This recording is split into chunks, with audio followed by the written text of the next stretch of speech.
Welcome to Radio Who, What, Why. I'm Jeff Schechtman. In physics, the holy grail has always been to seek a unified field theory that somehow explains both the micro and macro aspects of the science of how the world works. The same often holds true for what Carlyle called the dismal science of economics. This is worth thinking about as we mark this 10th anniversary of the collapse of Lehman Brothers and the onset of the 2008 financial meltdown. Can we tie all of the many causes of the crash together, learn something from it, and is there a singular thread that runs through from the crash to our politics and economics today? Perhaps we don't have to go as far as Chow En-lai did when he answered Nixon's question about the impact of the French Revolution when he said that even after 200 years, it's too soon to know.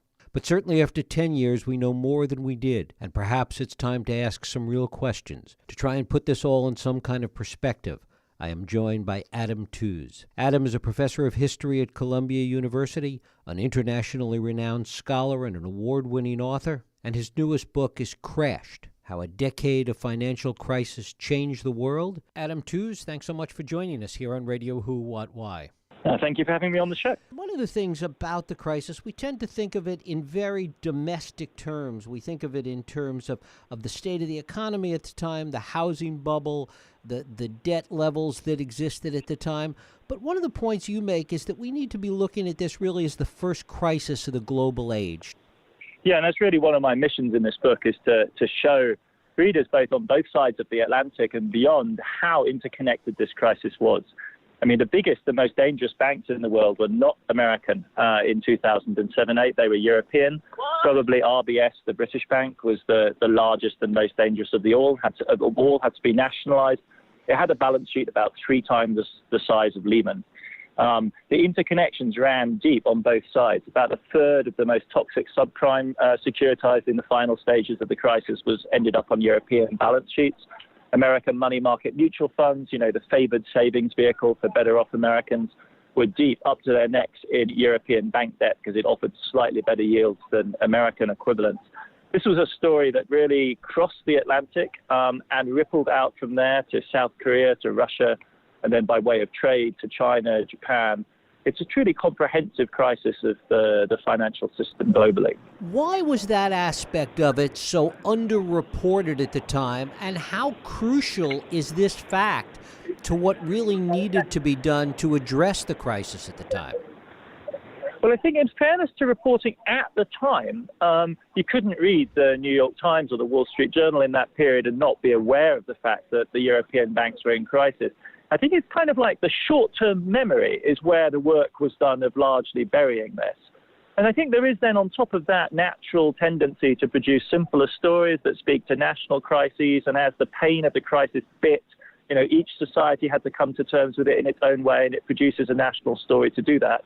Beyond that kind of process, there's also a politics here. Because if bailing out your banks is bad enough, the thought that you might be providing assistance of whatever form to foreign banks is almost, unspeakable in political terms. And yet it's true that the Federal Reserve of the United States did not bail out European banks, but it had to provide them with liquidity, which is swapping illiquid long-term assets for short-term cash on an absolutely epic scale. And it didn't do that out of some sort of, misplaced belief in its own superhuman powers and some desire to be a global hegemon for its own sake. It was doing it because it felt that unless it supported the European banks, they would engage in a huge sale of American assets and destabilize the American economy. But that degree of interdependence is really difficult for people to digest. It's easier to think of this as an American problem with American origins, with American solutions. If, in fact, there had been an acknowledgement of the scope of the crisis at the time, might the solutions and might the policies that were put in place been any different, and might that have been helpful? Well, I think you have to give the Americans credit. They did a global fix without really publicly announcing or trumpeting it. I think where your question really has real force is in Europe, where there was a kind of vigorous pushback by national governments from a very early stage against the entire idea of a joined-up collective response. And so the purpose in revealing this side of the story for me is, on the one hand, in fact, as it were, to make America aware of its continued centrality to global financial stability. The world maybe find it a little hard to live with the Americans at times, but we can't really live without them. And on the European side, the book is really trying to show how deep the dependence of European finance on America was. And one of the other aspects of this that grows out of looking at this on such a global scale is the degree to which, that we're still feeling the ripple effects of it, and that the consequences of it are a lot deeper and more pervasive than we had any idea of. Yeah, I mean, if you talk to Europeans in the hardest hit countries, they're not out of the crisis yet. Youth unemployment in countries like Spain and Italy is still appallingly high. There's been virtually no growth in Italy since 2008. They're not out the other side. But beyond that, I think the really crucial thing to understand is that the countermeasures taken to stop the crisis in its tracks were themselves transformative. So above all, what the Fed does is to just pump extraordinary quantities of cheap dollars into the global economy. And business people around the world, in emerging markets in particular, with really rapid growth where, credit is scarce and more expensive than it is in the United States, borrowed those dollars and put them into business ventures around the emerging markets, so-called. And that creates an interdependence that we still really haven't fathomed. We're seeing, it's a live test, a live experiment right now, how this interconnected global economy, which now is heavily, even more dependent than ever, really, on the dollar as its standard medium, how it responds to somebody yanking the chain, how it responds when the Fed raises interest rates. Does that put us at greater risk or less risk now by spreading that risk around? We don't, to be honest, we don't know. I mean, we have estimates. We think that the European-American axis has been de-risked to a certain extent. And this is part on the business decisions of European banks, but it's also concerted effort behind the scenes by American regulators who just told European banks that if they wanted to run big banking businesses in America, they would have to subject themselves to the same rules as American banks and have some capital in the US. And faced with that apparently reasonable proposition, many European banks decided to actually pull out of their American businesses. So those kind of angles have been de-risked. I think what we don't know about really is what new types of risks might have been created by the interdependence between the United States and the emerging market economies. And how does China fit into that equation? It's the big question mark over the entire world economy right now. Once upon a time, China was an emerging market. Once upon a time, it was a small, dramatic, and exciting bit of the world economy.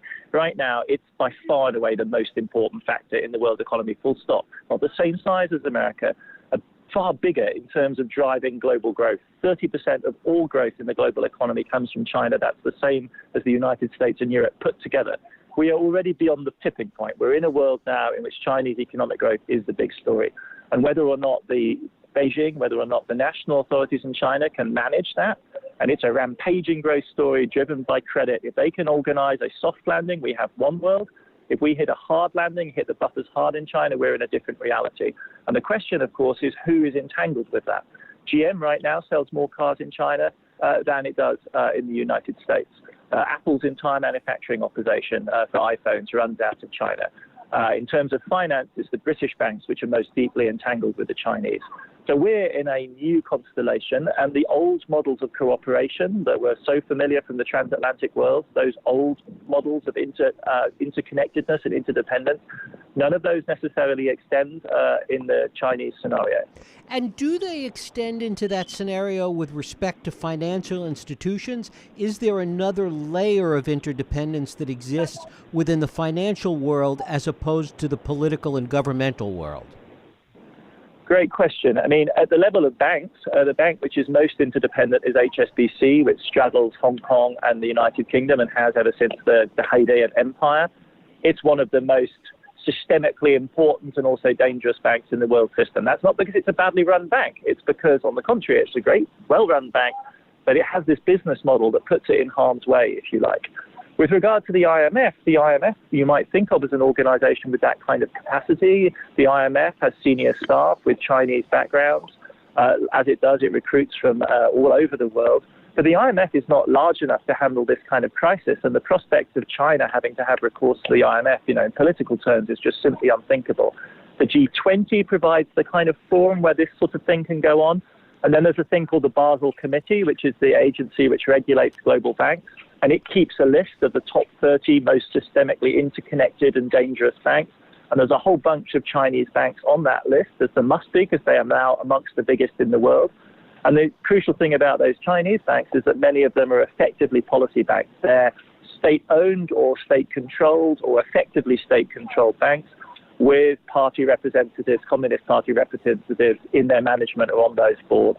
So there are all of these levels of interconnection, but we have no idea how that would look if it was really put to the test in a crisis scenario.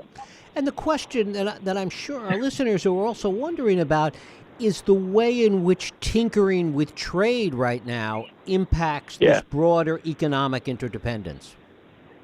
Yeah, trade is, it's the front cover issue, it's the headline issue. Donald Trump has made it into this gigantic political issue. And of course, it does affect people, some part of the American economy, through trade and through competition. But if you look at the number of Americans that actually work in export-orientated industries, it's less than 5% of the American workforce.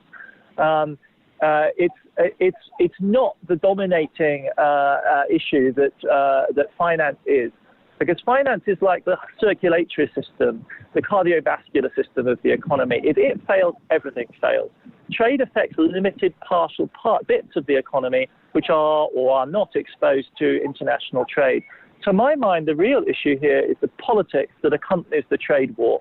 And if you're locked in the kind of confrontation that Trump seems to be steering towards with China, this does not put you in a position to engage in the kind of delicate maneuvering that we saw between the United States and China in 2015, 2016, which for me is really the telltale, the hallmark of the future. In 2015, 2016, we saw the Chinese economy skidding. The Shanghai stock market was down. The yuan, the Chinese currency, was depreciating, all the opposite of what we'd seen for years before that. And that sent shockwaves through the global economy because the Chinese economy looked like it was going into reverse. The Chinese did a lot to stabilize that situation. They held their nerve. They ran their reserves down. But crucially, what Janet Yellen's Fed did was to cushion China's problems by very cooperative policy from the American side. It put off raising American interest rates so as to ensure that there wasn't additional pressure on the fragile Chinese economy. And of course, the question going forward is whether in an administration like Trump's, where the president will happily treat out that, the fall in the Chinese stock exchange is evidence that he is winning in the trade war, whether an administration with that kind of politics would really provide the frame for the kind of cooperative interaction at the level of financial regulation and monetary policy that we need. Given the degree of regulation we have now and the regulation that we've put in place since the crash, is that a help or a hindrance to the stability of the system today? I mean, regulation is the entire game because we didn't in 2008-9 fundamentally change the system. Both in Europe and the United States, a decision was taken that it was too risky, too difficult, not even desirable. But basically the way to do this was to take the same old, high-speed, rickety, souped-up hot rod of a financial system that we have, and rather than, turning it into a more sensible vehicle, basically just improve the brakes, clean the windshield so we could see a little bit more clearly ahead, fix the wipers, and then, make sure the headlights are going and then keep on trucking. And that is the route that we've gone down. So the entire game, in terms of future financial stability, is regulation. And the regulations that matter most probably are the ones at the global level where 30 banks were identified as systemically important financial institutions.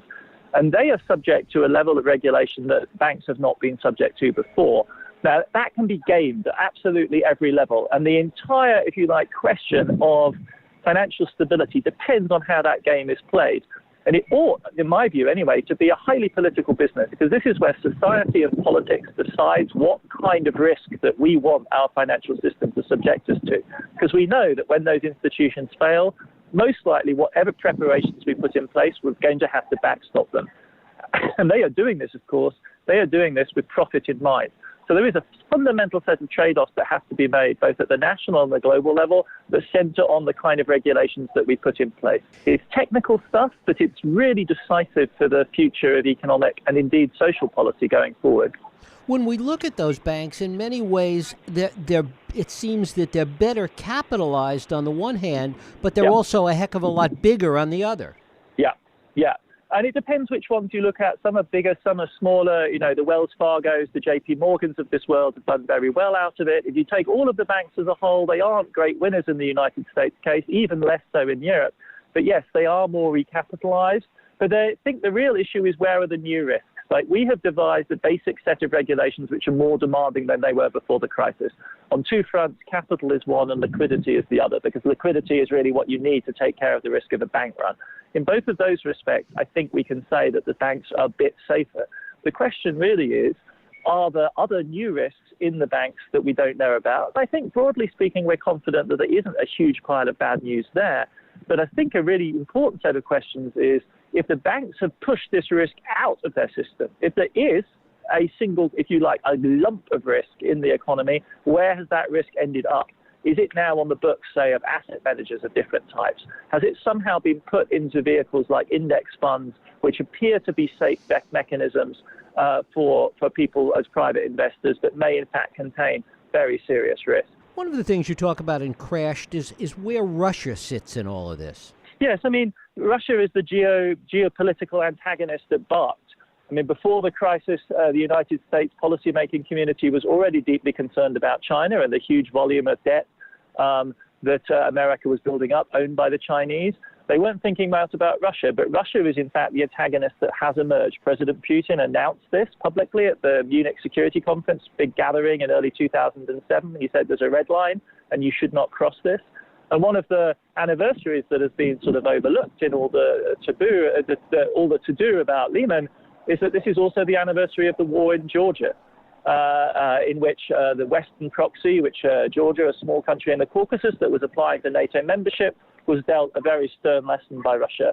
And this was clearly a harbinger of what was to happen in Ukraine in 2013, 2014. Both Ukraine and Georgia find themselves not just in geopolitical, but in financial difficulties. And I think when you put Russia back into the picture, you understand the way in which the financial crisis is not neutral with regard to geopolitics, but really reshuffled the pack, also with regard to hard power, if you like. Not just money and politics, but really the tougher side of global politics was reorientated, reshuffled by the financial crisis. And you make the case that even domestic politics here and politics in the UK have all been reshuffled as a result of the financial crisis. Absolutely. I mean, it's a complex story in each case. I'm not the sort of person who argues that, economics determines everything in some straightforward or simple way. The way in which this reaction has rippled across Europe and the United States has varied very much by domestic political culture. But if you take the United States, I mean, on the one hand, you have the emergence of the Tea Party, which is a sort of radicalized, souped-up anti-welfare movement. Because remember, what they're protesting against is not the bailout of banks. They're protesting against the prospect that ordinary taxpayers might be expected to contribute support to their neighbors who've taken out too large mortgages. So this is a citizen-on-citizen kind of protest rather than a protest against the banks. So that's on the right-hand side of the American political spectrum. For the Tea Party on the left wing, of course, the Occupy movement, which opens the door in the Democratic Party to the candidacy of Bernie Sanders in 2015, 2016. So a real polarization, a radicalization of American politics, which can be traced directly back to 2008. And if you look inside the GOP and if you look inside the Republican Party, I mean, there's a very telling divisions that open up in the crisis summer of 2008 when the congressional Republicans refused to give their support to the crisis-fighting efforts of the Bush administration, refusing to give votes for the bailout of Fannie Mae and Freddie Mac and for the first round of TARP, the vehicle which is used to recapitalize the bank. When we look toward China, what does a hard landing look like? What are the potential consequences of that? This Chinese hard landing is a very grim scenario indeed. You would see the defaults on a very large scale by overborrowed corporate borrowers. It would probably run through the real estate sector. That would then ripple into the investment goods industries, things like cement, steel. This is still a heavy industrial economy where the linkages between the construction sector and the industrial sector are still massive and very pronounced. We would see the prospect of rising unemployment. Beijing is profoundly concerned with political sensitivities. The prospect of mass unemployment would send shockwaves in political terms through China. It's a pretty grim scenario, and the question is how that would then affect Western lenders, with the British banks and the City of London and HSBC probably being the linkages through which this would spread to the West. And then you would have the further depreciation of the yuan, the falling of the Chinese currency, the exchange rate. That would put pressure on emerging market currencies across the world, and as their exchange rates fell, the domestic value of the debts which they've contracted in United States dollars would rise equivalently. So you would see the wave of bankruptcy and financial distress spreading across the emerging markets. Given where we are now, then, what would be the most stabilizing event in terms of helping to secure all of these global markets? I mean, this is wishful thinking at this point, but what you're really looking for is some kind of strategic dialogue between China and the United States about the management of these interconnections. You'd want it to include the Europeans and the ECB as well, and you'd want this to be conducted in a relatively transparent forum so that we understood as citizens what it is that our policymakers were really engaged in. That's super wishful thinking, but that's really what it takes to put this on a solid foundation. It requires technical cooperation, it requires geopolitical agreement, and it requires political legitimacy. You need all three of those things. Without that, basically we are, running a dangerous machine with inadequate safety provisions and with, fierce arguments going on inside the car as we head towards the car wreck. I mean, you need those three things: technical competence, geopolitical agreement, and political legitimacy for the whole deal. Adam Tooze, his latest book is Crashed: How a Decade of Financial Crisis Changed the World. Adam, I thank you so much for spending time with us here on Radio Who, What, Why. Thank you for having me on. Thank you. And thank you for listening and for joining us here on Radio Who, What, Why. I hope you join us next week for another Radio Who, What, Why podcast. I'm Jeff Schechtman. If you like this podcast, please feel free to share and help others find it by rating and reviewing it on iTunes. You can also support this podcast and all the work we do by going to whowhatwhy.org/donate.